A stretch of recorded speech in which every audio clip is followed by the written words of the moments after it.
Aryo Penangsang, seorang adipati yang memerintah di Kadipaten Jipang Panolan, Jawa Tengah, bukanlah karakter biasa dalam sejarah. Di balik kepribadiannya yang tangguh, tersembunyi keinginan besar untuk membalaskan dendam terhadap kematian ayahnya, Raden Kikin. Ayahnya tewas tragis di medan perang, dijatuhkan oleh tangan licik Sunan Prawata dalam pertempuran sengit memperebutkan tahta Demak, yang akhirnya dimenangkan oleh Sunan Prawata yang menjadi Sultan Demak. Aryo Penangsang, dengan hati penuh dendam, berkeinginan merebut tahta Demak dari tangan Sunan Prawata.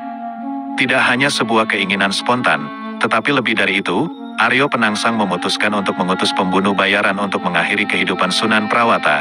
Ia berharap bahwa dengan kematian Sultan Demak tersebut, tahta yang lama dinanti-nantikan akan jatuh ke tangannya. Namun, harapan Aryo Penangsang ternyata menghadapi kegagalan.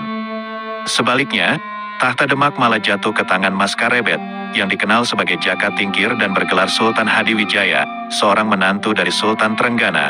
Ironisnya, perjalanan Aryo Penangsang yang penuh dendam justru membawanya ke puncak kegagalan, dan tahta yang begitu diidamkan malah berpindah ke tangan yang tak pernah disangka-sangka. Sejarah membuktikan bahwa intrik politik dan permainan takdir seringkali menuliskan kisah yang penuh kejutan dan ketidakdugaan.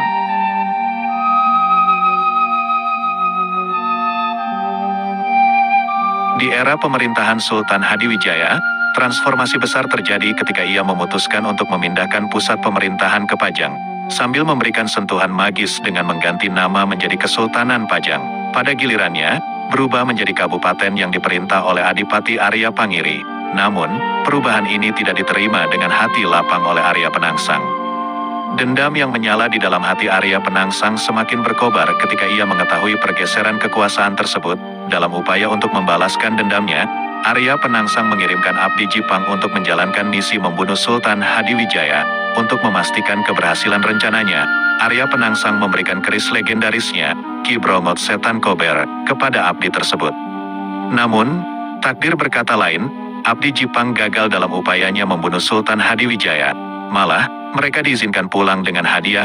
Kekecewaan Arya Penangsang memuncak, dan hampir saja ia melakukan tindakan balas dendam terhadap Abdi Jipang. Untungnya, kebijaksanaan Sunan Kudus mampu meredakan amarah Arya Penangsang.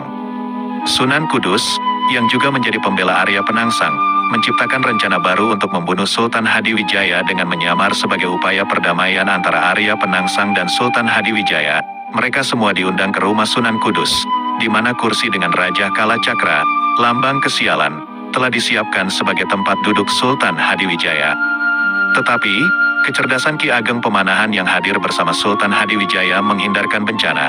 Ia memberikan peringatan agar Sultan tidak duduk di kursi tersebut. Tanpa sengaja, kursi yang seharusnya menjadi tempat Sultan malah diduduki oleh Arya Penangsang. Pertemuan yang seharusnya menjadi peluang bagi Arya Penangsang untuk menjatuhkan Sultan Hadiwijaya berubah menjadi kekacauan.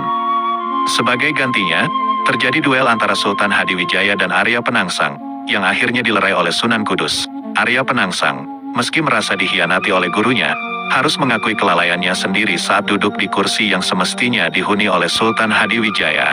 Akhirnya, Arya Penangsang terkapar lemas, mungkin merenungkan kembali langkah-langkah yang telah membawanya ke titik ini.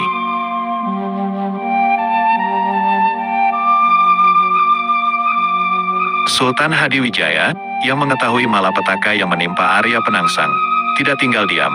Ia memutuskan untuk melancarkan serangan balik, dipimpin oleh Senopati Ulung, Danang Sutawijaya, yang kebetulan juga merupakan anak dari Ki Ageng Pemanahan. Dalam perencanaan serangan tersebut, Ki Ageng Pemanahan bersama Ki Juru Amertani menyusun strategi licik. Ki Juru Amertani mengusulkan penggunaan kuda betina putih untuk mengacaukan kuda Gagak Rimang, tunggangan gagah Arya Penangsang.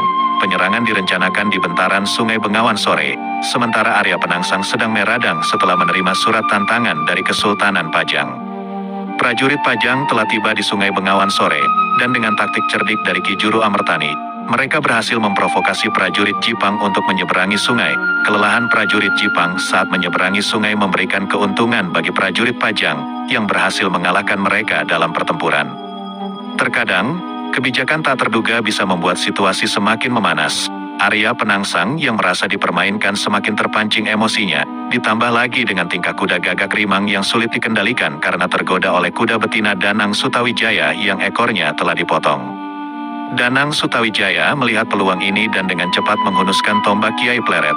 senjata wasiat Sultan Hadiwijaya, ke perut Arya Penangsang, sehingga ususnya terburai berlumuran darah. Meski dalam kondisi terluka parah, Arya Penangsang, yang terkenal sebagai orang yang sakti mandraguna, tetap berusaha mengejar Danang Sutawijaya. Keajaiban terjadi ketika usus yang terburai hanya disampirkan ke keris setan Kober. Namun, pertempuran tak terelakkan antara kedua tokoh ini semakin mendebarkan.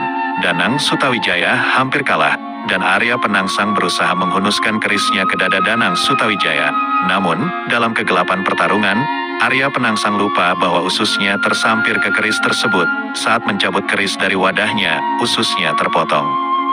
Dalam keadaan yang mengenaskan, Arya Penangsang, walaupun masih hidup karena kesaktiannya, hanya bisa diam tanpa bergerak. Ki Ageng Pemanahan menyadari bahwa Arya Penangsang belum mati selama ubun-ubunnya belum terhisap. Maka, Danang Sutawijaya melaksanakan perintah ayahnya, menghisap ubun-ubun Arya Penangsang. Seketika, kisah tragis ini mencapai akhirnya, dan Arya Penangsang pun gugur dalam pertempuran yang tak terlupakan.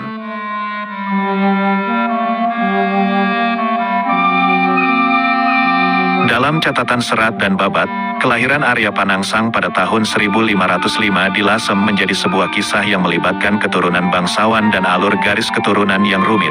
Arya Penangsang adalah putra sulung dari Pangeran Surowiyoto atau yang lebih dikenal sebagai Raden Kikin, yang juga sering disebut sebagai Pangeran Sekar Sedalepen. Ayahnya, Raden Kikin, merupakan putra dari Raja Demak Bintoro, Raden Patah. Ibu Raden Kikin adalah Putri Soleha, cucu dari Sunan Ampel, dan merupakan anak dari pasangan Pewironegoro, Raja Adipati Lasem, dengan Nyi Ageng Maloka, putri dari Raden Rahmat, Sunan Ampel. Garis keturunan Arya Penangsang semakin rumit dengan keterlibatan ibunya, Putri Ayu Retno Panggung, yang merupakan anak dari Adipati Jipang, Ratu Ayu Retno Kumolo. Putri Ayu Retno Panggung juga menjadi bagian dari keturunan yang terhormat, sebagai anak dari Raja Majapahit Brekertabumi dan istri dari Ki Hajar Windusana, sehingga Arya Penangsang tidak hanya mewarisi statusnya dari ayahnya, Raden Kikin, tetapi juga menemukan kedudukan sebagai Adipati Jipang melalui warisan neneknya. Kisah kelahiran Arya Penangsang menjadi gubahan epik tentang kepahlawanan dan keturunan bangsawan, yang merentang dari Kerajaan Demak Bintoro hingga ke Lasem dan Majapahit. Dalam keberagaman garis keturunannya, terpapar pula kebijaksanaan dan kekuatan yang melandasi perjalanan hidup Arya Penangsang, menambah dimensi keunikan dari warisan leluhurnya.